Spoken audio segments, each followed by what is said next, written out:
से तमाम लोगों ने जो एक सबसे जरूरी लड़ाई लड़ी थी, शिक्षा। और आज वो लोग जो जानते हैं कि शिक्षित होने के बाद लोग अपने हकूक के लिए केवल लड़ते ही नहीं हैं, वो लोगों को लड़ने के लिए तैयार करते हैं। तो ऐसे लोगों से उनको डर लगता है, ऐसे लोग उनकी पूरे हेजेमनी के खिलाफ खतरा है, इसलिए वो आज बोलने वाले विद्यार्थियों को जेल में रखे हुए। मैं इस मंच से याद करना चाहता हूं प्रोफेसर हनी बाबू को, प्रोफेसर आनंद तेलतुंबड़े को, गौतम नवलखा को और तमाम छात्रों को जो आज जेलों में हैं। वो केवल इसलिए कि जो बोल रहा है, जो समझा रहा है, उससे उन्हें खतरा है। तो पहली बात, चाहे वो निजीकरण की हो या जाति जनगणना की हो, इससे जोड़ करके मैं एक बड़ी चुनौती की तरफ इशारा कर रहा हूं कि उस शिक्षा में पहले जब तक आरक्षण नहीं था, वो मां सरस्वती का पावन प्रांगण हुआ करते थे। वहां तो यूआर की पोस्ट पर किसी दलित पिछड़े आदिवासी को न तो एडमिशन मिलता था, न प्रोफेसर बनाते थे। जब ये रिजर्वेशन लागू हुआ तो उन्होंने कहा नॉट अवेलेबल, यानी लोग अवेलेबल ही नहीं है जो मिनिमम एलिजिबिलिटी को क्वालिफाई करते हुए।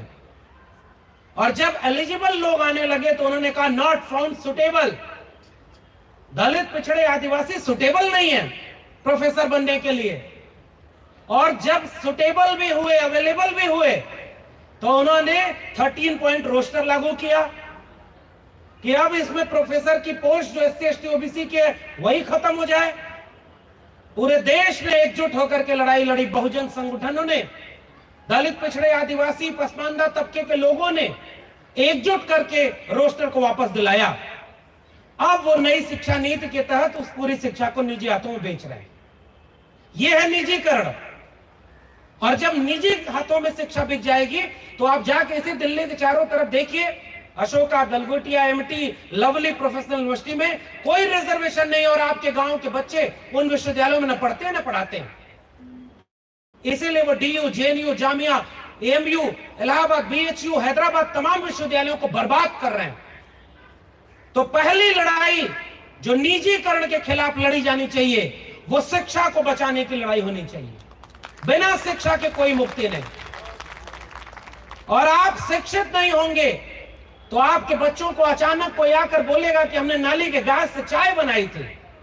गणेश जी पहली प्लास्टिक सर्जरी है। महाभारत काल में इंटरनेट हुआ करता था, और अचानक फिर कहेंगे कि 85% लोगों को हिंदू हम बना रहे हैं, वो हिंदू धर्म खतरे में, रामलला हम आएंगे, मंदिर वहीं बनाएंगे। अगर शिक्षित दलित पिछड़े आदिवासी नौजवान होंगे तो वो पूछेंगे कि जीबी पंत इंस्टीट्यूट से लेकर डीयू, जेएनयू में आपने एनएफएस क्यों किया है? कितने रिजर्व सीटें खाली हैं? एक सवाल का जवाब दो। आप कहते हो हिंदू खतरे में है। इस मंच से ये पैगाम पूरे देश में जाना चाहिए कि अगर खतरे में है तो दलित पिछड़े आदिवासियों की शिक्षा खतरे में है, रोजगार खतरे में है, उनकी पढ़ाई, सिंचाई, दवाई और कमाई खतरे में है। इस मंच से ये पैगाम जाना चाहिए।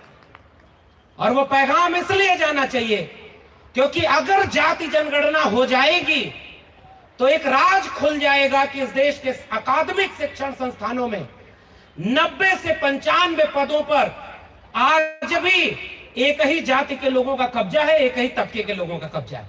इसलिए वो जाति जनगणना नहीं होने देना चाहते। दूसरा बिंदु रोजगार का। 90 के बाद तो आप नई नीतियां ले आए। 1950 में जब भारत आजाद हुआ तो एक भरोसा दिलाया गया था कि हम सबका मुल्क बनाएंगे। बाबा साहब ने संविधान की प्रस्तावना और 26 नवंबर 1949 को यह बात भी कही कि हमने एक व्यक्ति एक वोट का राइट तो दे दिया है, मगर जब तक सामाजिक और आर्थिक गैर बराबरी दूर नहीं होगी, राजनीतिक बराबरी हासिल नहीं की जा सकती। उसके बाद इस देश को एकजुट होना था ना। इस देश के 85% लोगों के पास 85% जमीन का मालिकाना हक होना था। 85% प्रोफेसर इन विश्वविद्यालयों में होने थे, 85% वकील होने थे, 85% जज होने थे, 85% ब्यूरोक्रेटी होनी थी, 85% व्यापारी होने थे। लेकिन आज इस देश के 85% आवाम के पास 15% भी इन जगहों पर कब्जा नहीं है। और जिनकी आबादी 15% है, उन्होंने 85% इन जगहों को कब्जा किया है।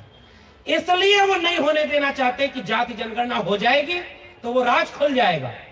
इस मंच से आप लोगों को समझाने जाइए